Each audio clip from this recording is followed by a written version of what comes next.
issued a severe thunderstorm warning for southern Preble County, northwestern Greene County, Montgomery County, until 12:30 a.m. At 11:57 p.m., a severe thunderstorm was located near Camden, moving northeast at 75 miles an hour. Hazard, 60 miles an hour wind gusts and penny-sized hail. Source, radar indicated. Impact, expects damage to trees and power lines.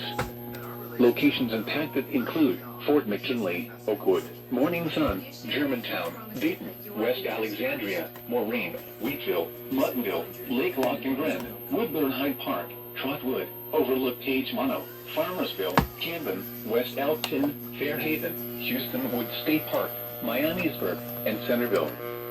This includes the following interstates: I-70 in Ohio between mile markers 33 and 40. I-75 in Ohio between mile markers 44 and 61.